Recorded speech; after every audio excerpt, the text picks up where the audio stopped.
Christian arrested, Hans Christian arrested, ये तो पूरा नाम है। ये क्या कर रहे थे, ये एक टेबल पे बैठे हुए थे, कोई प्रयोग कर रहे थे, कुछ कोई रिसर्च कर रहे थे, ठीक है। और एक चालक कार में विद्युत धारा प्रवाहित कर रहे थे, करंट के बारे में कुछ कोई बात, कोई चीज की खोज कर रहे होंगे, या किसी चीज की रिसर्च कर रहे होंगे, या प्रैक्टिकल कर रहे होंगे। पास में कंपास हुई याम्योत्तर स्थिति में रहती है हमेशा। याम्योत्तर स्थिति का मतलब है कि स्वतंत्र अवस्था में अगर कोई उसको किसी चुंबकीय क्षेत्र में ना रखा जाए, बाह्य चुंबकीय क्षेत्र में, केवल पृथ्वी के ही चुंबकीय क्षेत्र में रखा जाए, तो वो उत्तर दक्षिण दिशा में ठहर जाते हैं, निश्चित दिशा में ठहर जाते हैं। इसको कहते हैं याम्योत्तर स्थिति, ठीक। तो चुंबकीय सुई याम्योत्तर स्थिति में ठहरी हुई थी, और फिर उसी के पास में बैठ करके एक तार में धारा प्रवाहित कर रहे हैं। तो जैसे उन्होंने करंट फ्लो कराया, वैसे ही चुंबकीय सुई थोड़ा सा हिल गई, समझ गए। तो उनकी नजर जब चुंबकीय सुई पे गई, तो उन्होंने इतना ध्यान नहीं दे, सोचा होगा कि हो सकता है ऐसे ही हिल गई हो। फिर उन्होंने धारा के मान को बढ़ाया, फिर चुंबकीय सुई और ज्यादा हिली। फिर उन्होंने क्या किया कि चुंबकीय सुई को उठा करके दूसरी जगह रख दिया, है ना। और फिर धारा के मान को बढ़ाया, फिर उसमें धारा प्रवाहित की तार में, तो फिर चुंबकीय सुई विक्षेपित हुई, लेकिन उल्टी दिशा में, समझ गए। तो उनको समझ में आने लगा कि हो ना हो, कहीं ना कहीं ये चुंबकीय सुई जो विक्षेपित हो रही है, ये हमारी धारा की वजह से उत्पन्न हो रही है, विक्षेपित हो रही है, तो इसका जरूर कोई ना कोई संबंध है। अब वो अपना दिमाग जो प्रयोग कर रहे थे उसको छोड़ करके इसमें लगा दिए कि आखिर चुंबकीय सुई विक्षेपित क्यों हो रही है। तो बार बार वो चुंबकीय सुई की स्थिति को बदलते, और धारा की दिशा को बदलते, और फिर देखते कि चुंबकीय सुई विक्षेपित हुई कि नहीं हुई। तो हर कंडीशन में उनको चुंबकीय सुई का विक्षेपण दिखाई पड़ा। हाँ, दिशा बदलने से विक्षेपण दूसरी उल्टी दिशा में हो गया, लेकिन विक्षेपण हुआ चुंबकीय सुई पर। समझ में आई बात।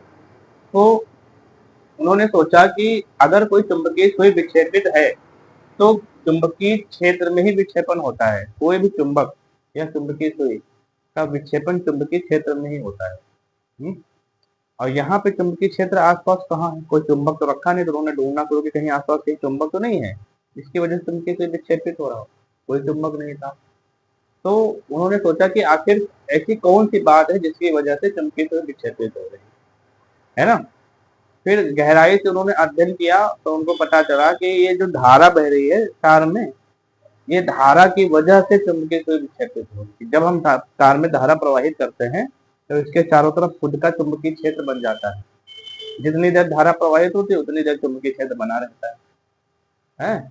और उसी चुंबकीय क्षेत्र की वजह से वो चुंबकीय सुई विक्षेपित हो रही है। बिल्कुल वैसा जैसे चुंबक के चारों तरफ चुंबकीय क्षेत्र में अगर सुई रखते हैं तो विक्षेपित हो जाते हैं। चुंबकीय क्षेत्र की जब हमने परिभाषा पढ़ाई थी कल, तो वहां पे भी ऐसे तो हुआ था। चुंबकीय क्षेत्र की परिभाषा ऐसे तो बताई थी कि चुंबक के चारों ओर अगर हम कोई चुंबकीय सुई रख दें तो उसमें विक्षेपण हो जाता है। उस क्षेत्र को चुंबकीय क्षेत्र कहता है। तो अरेस्टेड ने बिल्कुल क्लियर कर दिया कि तार के चारों तरफ भी चुंबकीय क्षेत्र होता है, और ये चुंबकीय क्षेत्र तब तक रहता है जब तक तार में धारा प्रवाहित होती है। कई बात समझ में, बोलो। और अगर हम तार के धारा को बदल दें, उल्टा कर दें, तो चुंबकीय क्षेत्र भी दिशा भी उलट जाएगी। है, ये उन्होंने प्रैक्टिकल करके देखा। यही प्रयोग है अरेस्टेड का प्रयोग, और इसी से ही गतिमान आवेश जो चुंबकीय क्षेत्र की उत्पत्ति हो जाती है। यहाँ पे गतिमान आवेश की लिखा भाई, किसी तार में धारा जब प्रवाहित होगी तो उसके अंदर आवेश ही तो गति कर रहे हैं, मुक्त इलेक्ट्रॉन गति कर रहे हैं कि नहीं। अब मुक्त इलेक्ट्रॉन है क्या, आवेश ही तो है। आवेश के गति होने से क्या उत्पन्न हो रहा है, चुंबकीय क्षेत्र। क्या उत्पन्न हो रहा है, चुंबकीय क्षेत्र। धारा का मतलब यही हुआ ना, धारा का मतलब यही तो होता है कि आवेश प्रवाह, आवेश प्रवाह के समय दर को ही तो धारा कहते हैं।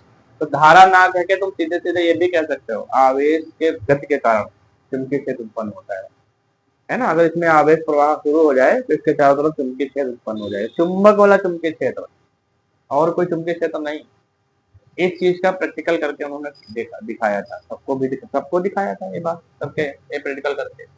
वही प्रयोग यहाँ पे हम बताने। 3 स्थितियां हैं, तीनों स्थितियों में क्या किया गया है, एक बैटरी ली गई है, देखो बैटरी है, ये एक सेल है और एक कुंजी है, ये कुंजी है और ये सेल है, वी वोल्ट का, ये वी वोल्ट का सेल है, ये के कुंजी है, ये वी वोल्ट का सेल है और ये कुंजी है, ठीक। और एक परिपथ बना दिया गया है, और सभी में, अब ये तीनों अलग अलग चित्र नहीं है, तीन स्थितियां हैं अलग अलग। ये पहली स्थिति है, पहली स्थिति है ये, ठीक। और ये दूसरी स्थिति है और ये तीसरी स्थिति है। तीनों स्थितियों में क्या करना है, आदित्य ने क्या किया था, सबसे पहले इसमें कोई धारा नहीं प्रवाहित की, और जब कोई धारा नहीं प्रवाहित करेंगे तो जो चुंबकीय सुई होगी, हम चुंबकीय सुई यहाँ बना दें, ऐसे बना दी मैंने चुंबकीय सुई, इस तरीके से चुंबकीय सुई मैंने बना दिया, ठीक। और यहाँ पे चुंबकीय सुई बना देते हैं। हर कंडीशन में हमको दिखाना पड़ेगा चुंबकीय सुई कहाँ जा रही है, यहाँ पे चुंबकीय सुई बना देंगे। चित्र बिल्कुल क्लियर स्पष्ट होना चाहिए, साफ। ये है इसकी सुई, इस तरीके से सुई बनाओ, थोड़ा सा साइडों में पतला करो, बीच में मोटा कर दो, ऐसे बीच में मोटा, साइडों में पतला, ठीक। इस तरीके से ये चुंबकीय सुई है। अच्छा बताओ, अगर चुंबकीय क्षेत्र नहीं होगा तो चुंबकीय सुई अपने आप कहाँ घूमेगी, उत्तर दक्षिण दिशा में या में उत्तर की स्थिति, इधर है साउथ पोल, इधर है नॉर्थ पोल, ठीक है। चुंबकीय सुई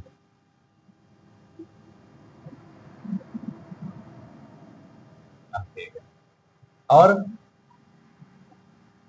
दिख रहा है चुंबकीय सुई, और क्योंकि इसमें कोई धारा नहीं प्रवाहित हो रही थी, इसलिए चुंबकीय सुई विक्षेपित नहीं हुई, ये अपनी साम्य अवस्था में यानी कि याम्योत्तर स्थिति में घूमी रही, उत्तर दक्षिण दिशा में।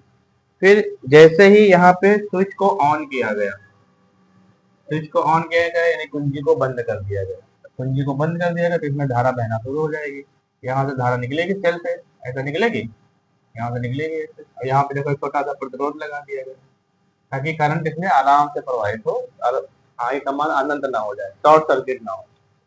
आर प्रतिरोध है आर, ठीक। तो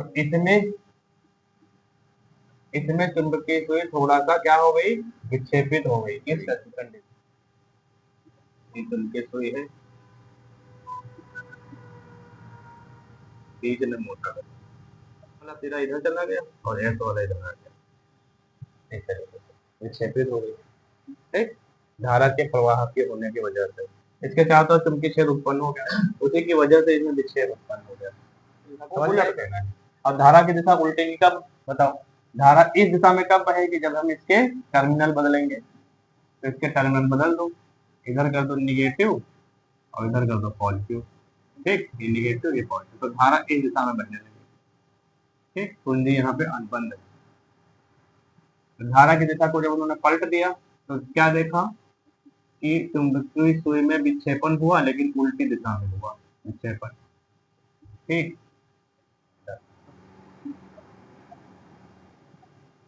ऐसा ही होगा विक्षेपण, लेकिन ऐसे होगा इस तरीके से,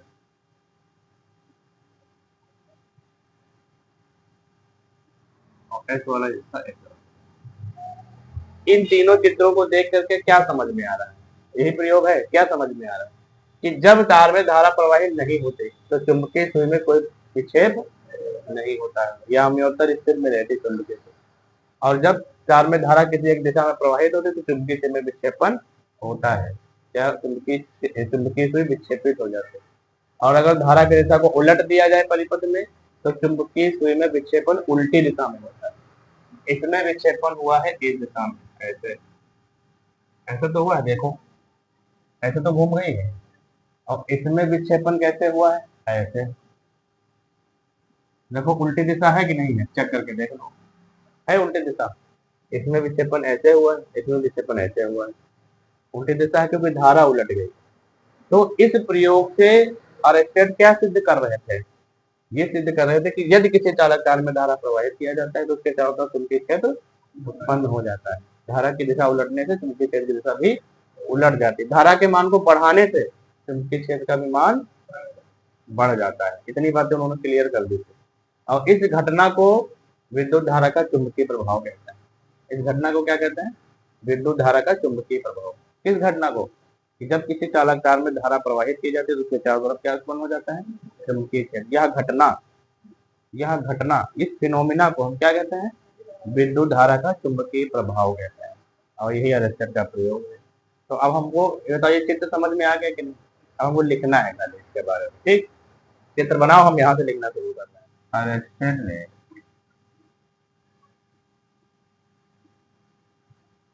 अरेस्टर ने उपरोक्त परिपथ के समीप चुंबकीय सुई उल्टी दिशा में बहती,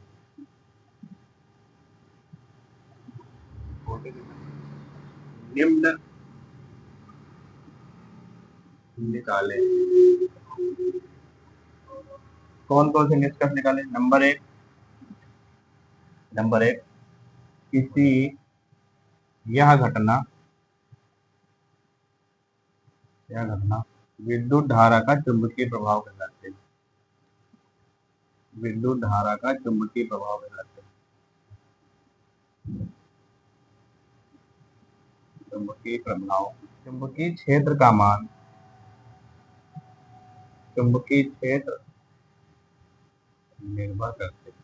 मतलब जितनी ज्यादा धारा बहेगी चुंबकीय क्षेत्र उतना ज्यादा होगा। ये निष्कर्ष निकले थे अरेस्टेड। तो अरेस्टेड ने अपने प्रयोग के आधार पर कौन कौन सी बातें उनको पता चली? प्रयोग में उनको क्या पता चला था? उन्होंने क्या किया था, परिपथ के समीप चुंबकीय सुई रख दिया था, तार के समीप। तो उन्होंने क्या देखा कि जब परिपथ में धारा का मान 0 होता है, यानी कि पहली कंडीशन में, तो चुंबकीय सुई में कोई विक्षेप नहीं उत्पन्न होता है। देखो मैंने लिख दिया। फिर जब परिपथ में धारा किसी एक निश्चित दिशा में बहती है तो चुंबकीय सुई में विक्षेप उत्पन्न होता था। बोलो, जैसे उन्होंने परिपथ में धारा की दिशा को उलट दिया, उल्टी दिशा में अगर धारा बहती तो उन्होंने क्या देखा, चुंबकीय सुई में विक्षेप भी विपरीत दिशा में होता है।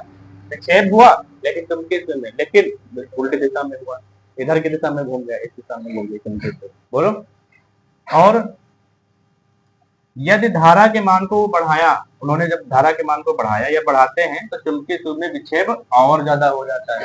आई के मान को और बढ़ा दिया तो चुंबकीय सुई और ज्यादा घूम गई। तो इन सब बातों से, उपरोक्त प्रयोगों से अरेस्टेड ने निम्न निष्कर्ष निकाले। क्या निष्कर्ष निकाले? कि किसी चालक तार में धारा प्रवाह से, यानी गतिमान आवेश, धारा प्रवाह से या गतिमान आवेश के प्रवाह से उसके चारों तरफ चुंबकीय क्षेत्र उत्पन्न हो जाता है। गतिमान आवेश ही तो प्रवाहित हो रहा है, आवेश ही तो गतिमान हो रहा है, उसकी वजह से क्या उत्पन्न हो रहा है? चुंबकीय क्षेत्र उत्पन्न हो रहा है।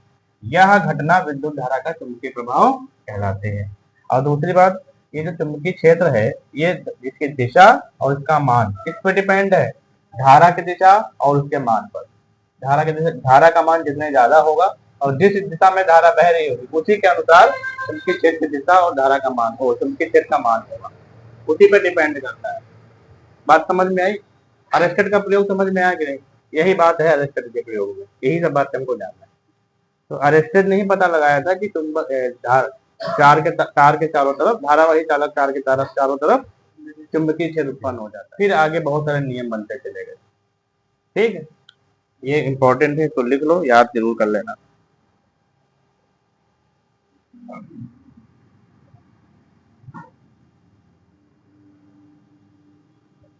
दोनों में कोई एक बात पूछा जाए तो यही लिखना है। अगर धारावाही चालक अनुपात चुंबकीय पूछे तो बायो सेवर्ट का नियम याद आना चाहिए कि बायो सेवर्ट का नियम है। ठीक, अरेस्टेड वैज्ञानिक ने सिर्फ ये पता लगाया था कि चालक तार में धारा प्रवाहित करने से उसके चारों तरफ चुंबकीय क्षेत्र उत्पन्न होता है, यही पता लगाया था उन्होंने, है ना। और ये बताया था कि जो इसमें इसका चुंबकीय क्षेत्र की दिशा है और मान है वो उसमें बहने वाली धारा पर डिपेंड करता है। बस यही पता लगाया था। लेकिन जो बायो और सेवर्ट दो वैज्ञानिक थे, इन्होंने क्या किया था कि चालक तार के चारों तरफ जो चुंबकीय क्षेत्र उत्पन्न होता है, उस चुंबकीय क्षेत्र में अगर हम एक सर्टेन डिस्टेंस पर, एक पॉइंट पर हम देखें कि चुंबकीय क्षेत्र मान कितना होगा, तो उन्होंने उसका मान पता लगा दिया था, है ना। अरेस्टेड ने बस यही तो पता लगा कि इसमें तार में धारा अगर प्रवाहित करोगे तो इसके चारों तरफ चुंबकीय क्षेत्र उत्पन्न हो जाएगा, इस तरीके से। बस इतना ही पता लगाया था। लेकिन बायो सेवर्ट ने क्या पता लगाया था? इन्होंने इस बात को बता दिया था कि अगर तार में चुंबकीय क्षेत्र उत्पन्न है, तार में धारा प्रवाहित हो रही है और इसकी कुछ लंबाई दी हुई है और इसके चारों तरफ चुंबकीय क्षेत्र उत्पन्न है, तो चुंबकीय क्षेत्र में किसी बिंदु पर जो यहाँ से यहाँ तक अगर कुछ दूरी पर हो, मान लो r दूरी पर, तो यहाँ पर चुंबकीय क्षेत्र का मान कितना होगा, हम निकाल सकते हैं चुंबकीय क्षेत्र का मान, यानी चुंबकीय क्षेत्र की तीव्रता हम निकाल सकते हैं यहाँ पर कितना होगा। इस बात का पता बायो सेवर्ट ने अपने नियम के थ्रू दिया था। ये नियम पकड़ो और इस नियम से तुम जो है इतनी दूरी पर, किसी भी दूरी पर चुंबकीय क्षेत्र का मान निकाल सकते हो। आई बात समझ में? बायो सेवर्ट का नियम और आर्चर के नियम में क्या अंतर है, समझ में आया? तो वही तो मैंने यहाँ लिखा है, धारावाही चालक के अनुसार चुंबकीय क्षेत्र। किसी धारावाही का मतलब है चालक तार है, उसमें धारा बह रही है। धारावाही का मतलब ये होता है, धारावाही चालक तार मतलब चालक तार में धारा बह रही है, उसके कारण उत्पन्न चुंबकीय क्षेत्र का मान कितना होगा एक सर्टेन डिस्टेंस पर, ठीक, डिफिनिट डिस्टेंस पर। इंडिया के अलग अलग आकार के चालक तारों में धारा प्रवाहित कर करके और उससे कुछ दूरी पर उत्पन्न चुंबकीय क्षेत्र का मान निकाल करके नियम ही बना दिया। ये नियम होता है और वो नियम बिल्कुल प्रूव भी हुआ आगे चलकर, तभी तो बुक में पढ़ाया जा रहा है। बोलो, ये नियम बना दिया ये। अब ये नियम होता क्या है, इन्होंने क्या किया, इन्होंने बताया अपने नियम के आधार पर कि मान लिया कोई चालक तार है, ये मैंने कोई चालक तार बना दिया, ये कोई चालक तार है, इधर कितनी लंबा है हमको नहीं पता, इधर भी इसकी लंबाई हमको नहीं पता, और इसमें धारा बह रही है, इस दिशा में धारा बह रही है, ठीक। और इसमें हम थोड़ा सा एक अल्पांश ले लेते हैं, इतनी दूरी ले लेते हैं, तार की लंबाई हमने इसमें ले लिया। बोलो, इसकी लंबाई को हम डेल्टा एल कर सकते हैं। अगर पूरी लंबाई एल है तो हम थोड़ा सा अल्पांश ले लिया डेल्टा एल, ठीक। और इसमें धारा बह रही है आई, कितनी धारा बह रही है, आई धारा बह रही है, चलो कैपिटल आई कर दो। तो बताओ इसके चारों तरफ चुंबकीय क्षेत्र उत्पन्न होगा कि नहीं, बिल्कुल होगा। अब उस चुंबकीय क्षेत्र में हम कोई बिंदु ले लेते हैं, यहाँ पर कोई बिंदु ले लेते हैं, यहाँ पर एक बिंदु मैंने पी ले लिया, हमको यहाँ चुंबकीय क्षेत्र में है बिंदु पी। अब यहाँ पर हमको चुंबकीय क्षेत्र का मान बताना है, ये कितना होगा, उसके लिए हमको फार्मूला बनाना। और ये पी बिंदु जो है, ये चालक तार का जो अल्पांश है, इसको हम खंड कहते हैं, ये इससे मध्य बिंदु से आर दूरी पर है, यहाँ से यहाँ से कितनी दूरी है, स्मॉल आर, ये स्मॉल आर दूरी पर स्थित है। समझ में आई बात? और ये जो बीच की दूरी है, यानी कि विस्थापन है, विस्थापन की दिशा और इसके चालक तार की लंबाई की दिशा के बीच जो कोण है, इस कोण को हम थीटा कोण मान सकते हैं, थीटा कोण मान लिया। तो यहाँ पर चुंबकीय क्षेत्र का जो मान होगा, या कह लो चुंबकीय क्षेत्र की तीव्रता का जो मान होगा बी, इसको हमने कहा बी, भाई चुंबकीय क्षेत्र को कहा से बदलते थे, बी से कल मैंने पढ़ाया था। तो यहाँ पर चुंबकीय क्षेत्र का जो मान बी होगा वो कुछ बातों पर निर्भर करेगा, बायो सेवर्ट ने बताया अपने लिए, ठीक है। बिंदु पी पर इस नियम के अनुसार, देखो इस नियम के अनुसार बिंदु पी पर बिंदु पी पर उत्पन्न चुंबकीय क्षेत्र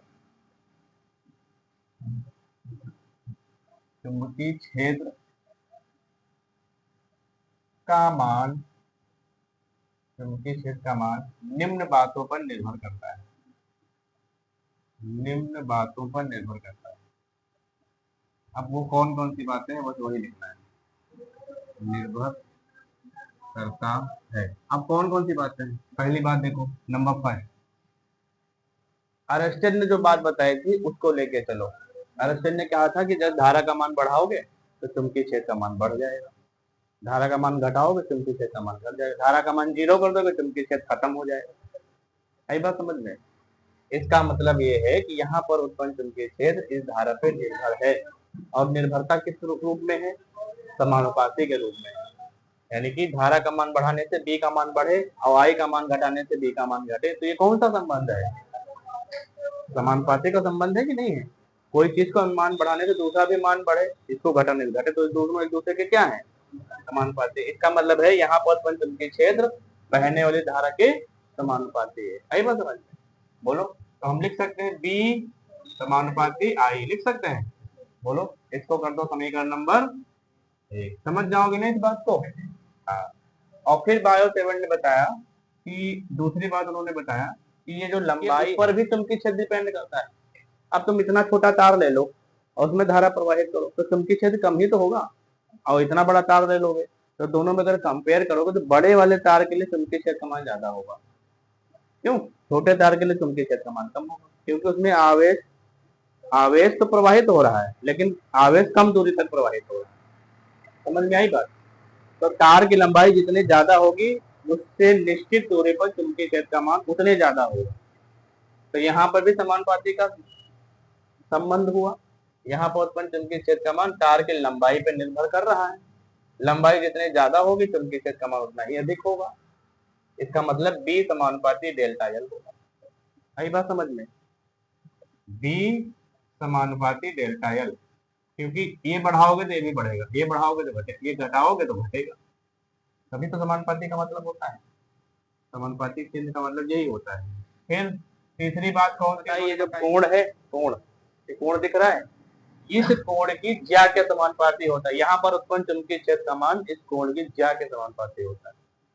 ज्या मतलब होता है साइन, साइन का समानुपाती होता है। ये थीटा कोण साइन थीटा के फॉर्म में अगर हम देखें, ये सब कोण तो थीटा का मान 0 से जितने ज्यादा होगा, 90 के समीप जितने ज्यादा होगा, 90 के करीब, उतना ही ज्यादा चुंबकीय क्षेत्र यहाँ पर होगा।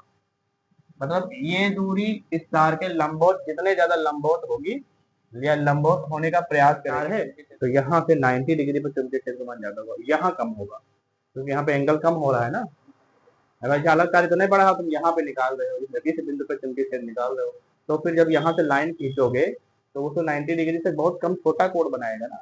यहाँ पे चुंबकीय क्षेत्र का मान और यहाँ पर चुंबकीय क्षेत्र के मान में अंतर होगा, क्योंकि यहाँ पे 90 डिग्री का एंगल बन रहा है, तो यहाँ चुंबकीय क्षेत्र ज्यादा होगा और यहाँ चुंबकीय क्षेत्र कम होगा, क्योंकि यहाँ एंगल कम हो रहा है, यहाँ से इसके बीच से मध्य बिंदु से। आई बात समझ में? तो थीटा थीटा कोण पर भी डिपेंड करता है, और थीटा का मान बढ़ने से चुंबकीय क्षेत्र का भी मान बढ़ रहा है। इसका मतलब साइन थीटा के समानुपाती होता है। तो इस बिंदु पर उत्पन्न चुंबकीय क्षेत्र बी साइन थीटा के समानुपाती होता है। ये बात समझ में आ रही है? तीनों नियम समझ, तीनों बातें समझ में आई। चौथी बात देखो, चौथी बात ये है कि ये जो बीच की दूरी है, दूरी जितनी ज्यादा होगी, चुंबकीय क्षेत्र का मान उतना ही कम होगा। यहाँ पे चुंबकीय क्षेत्र, ये चालक तार है, धारा ऊपर की तरफ बह रही, यहाँ पे चुंबकीय क्षेत्र का मान ज्यादा, यहाँ पे और कम, यहाँ पे और कम। जैसे जैसे हम दूर चलते जाएंगे, दूरी बढ़ती चली जाएगी, दूरी बढ़ती चली जाएगी, चुंबकीय क्षेत्र का मान घटता चला जाएगा। सही बात समझ में? तो दूरी बढ़ने से चुंबकीय क्षेत्र घट रहा है, तो ये कौन सा संबंध है? व्युत्क्रमानुपाती का संबंध है। तो हम लिखेंगे बी समानुपाती का चिन्ह लगाएंगे, लेकिन बटे में लिखेंगे, है ना, और वर्ग के, आर के वर्ग के समान व्युत्क्रमानुपाती। दूरी अगर देखो, जैसे मान लिया चुंबकीय क्षेत्र है, चुंबकीय क्षेत्र यहाँ पर हमको 2 करना है, या कह लो कि 2 है, 2 मीटर है बीच की दूरी, तो चुंबकीय क्षेत्र जो होगा वो 4 गुना कम हो जाएगा। जैसे यहाँ से दूरी 2 गुना बढ़ा दो तो 4 गुना चुंबकीय क्षेत्र कम हो जाएगा। 2 गुना नहीं कम होगा, 4 गुना कम होगा। अगर 4 गुना बढ़ा दो तो जैसे 1 मीटर पे तुम निकाल रहे थे, अब 4 मीटर में निकालोगे, है ना, तो 16 गुना कम हो जाएगा। 4 7 16, 16 गुना चुंबकीय क्षेत्र कम हो जाएगा। बात समझ रहे हो कि नहीं? यहाँ ये दूरी अगर 1 मीटर है तो अगर तुम 2 तो कितना हो जाएगा? 4 गुना चुंबकीय क्षेत्र कम हो जाएगा, इसलिए यहाँ स्क्वायर लगा हुआ है। बोलो। तो यहाँ पर उत्पन्न चुंबकीय क्षेत्र, पी पर उत्पन्न चुंबकीय क्षेत्र का मान बीच की दूरी के वर्ग के व्युत्क्रमानुपाती होता है। इसको कर दिया मैंने 4 समीकरण। अब चारों समीकरणों को आपस में मिला देंगे। जब चारों समीकरणों को मिलाएंगे तो हमको क्या मिलेगा? इस तरीके से सबको कंबाइन कर लो। सब इधर देखो, बी बी बी बी है, तो बी समानुपाती का चिन्ह, ऊपर लिख दो I delta L sine theta I square R square. ठीक, अब क्या करें? समानुपाती का चिन्ह हटेगा, तो समानुपाती का चिन्ह हटेगा तो क्या आएगा? बराबर आएगा, और एक नियतांक आएगा, कांस्टेंट आएगा। सबको पता है कि जब समानुपाती का चिन्ह हटता है तो नियतांक म्यू नॉट अपान 4 पाई, म्यू नॉट अपान 4 पाई आई डेल्टा एल साइन थीटा बटे आर स्क्वायर। ये है बायो सेवर्ट का, कल मैंने पढ़ाया था, बी का मात्रा वेबर प्रति मीटर स्क्वायर और न्यूटन प्रति एम्पियर मीटर, या वेबर प्रति मीटर स्क्वायर भी कह सकते हो। ये इसका मात्रक होता है। अब यहाँ पर एक सवाल और उठता है कि ये क्या है, म्यू नॉट अपान 4 पाई क्या है? तो म्यू नॉट अपॉन 4 पाई एक समानुपाती नियतांक है और इसका मान कितना होता है, यहाँ लिख दो म्यू, जहां म्यू नॉट अपॉन 4 पाई बराबर एक समानुपाती नियतांक है, समानुपाती नियतांक, और इसका कुछ फिक्स मान भी होता है।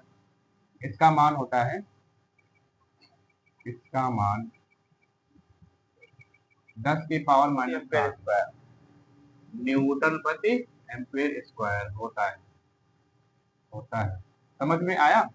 इसका मतलब क्या हुआ कि म्यू नॉट अपॉन 4 पाई बराबर किसके, 10 की पावर माइनस 7 के। बताओ तो म्यू नॉट का मान कितना होगा, बताओ म्यू नॉट का मान कितना होगा। तो म्यू नॉट बराबर होगा 4 पाई गुणे 10 की पावर माइनस 7। बताओ 4 पाई उधर जाएगा, गुणन नहीं हो जाएगा। तो अब म्यू नॉट है क्या यहाँ पर, म्यू नॉट है निर्वात या वायु की चुंबकशीलता, निर्वात या वायु की चुंबकशीलता, वायु की चुंबकशीलता, बिल्कुल जैसे विद्युतशीलता थी विद्युत वाले में। ठीक, निर्वात या वायु की चुंबक का मान देखो मैंने लिख दिया है। जैसे एप्सिलॉन नॉट था विद्युत वाले लेसन में, पहले लेसन में, वहां पे उसको म्यू नॉट को क्या कहते थे, एप्सिलॉन नॉट को क्या कहते थे, निर्वात या वायु की विद्युतशीलता। ऐसे ही यहाँ पर निर्वात या वायु की चुंबकशीलता, इसको म्यू नॉट से लिखते हैं, उसको एप्सिलॉन नॉट से लिखते थे, इसको म्यू नॉट से लिखते हैं। आई बात समझ। इसका मान 10 की 4 पाई गुणा 10⁻⁷ होता है न्यूटन प्रति एम्पीयर स्क्वायर। ठीक, उसका मान कितना होता है म्यू नॉट का, एप्सिलॉन नॉट का मान था 8.85 गुणे 10 की पावर माइनस 12, है ना, कूलम स्क्वायर प्रति न्यूटन मीटर स्क्वायर। ये मात्रा था वहां पे किसका, म्यू नॉट का पूरा मान ये होता है, म्यू नॉट का पूरा मान है ये 4 पाई गुणे 10 की पावर माइनस 7। ये म्यू नॉट अपॉन 4 पाई का मान, इसका मान है। अब ये है तो यही चीज, खाली 4 पाई को उधर तो भेज दिया है, अगर म्यू नॉट अकेला बच गया। जब कहे तुमको म्यू नॉट का मान लिखना होगा तब 4 पाई लगा के, 4 पाई दिया है तो 10 की पावर माइनस 7 लिख दो। अगर इस तरीके से दिया है तो 10 की पावर माइनस 7 लिख दो। कहते हैं बायो सेवर्ट का सूत्र, ठीक, या बायो सेवर्ट का नियम निकाल करके फिर चेक करते हैं कि यहाँ पे किस चीज से गुणा करें कि जो सही मान आ जाए। तो जिस चीज से गुणा बार बार हो रही है तो वो फिक्स मान जो हो जाता है वही नियतांक बन जाता है। ठीक, ये जब ये नियम बना था तभी ये नियतांक बना दिया गया था। ठीक है, नियतांक तो बहुत जरूरी होते हैं फिजिक्स में याद करने के लिए, तो अलग लिख लिया करो कॉपी पे। बहुत सारे नियतांक अभी आएंगे, तो जरूर बनाओगे, सारी चीजें चित्र पे डिपेंड है।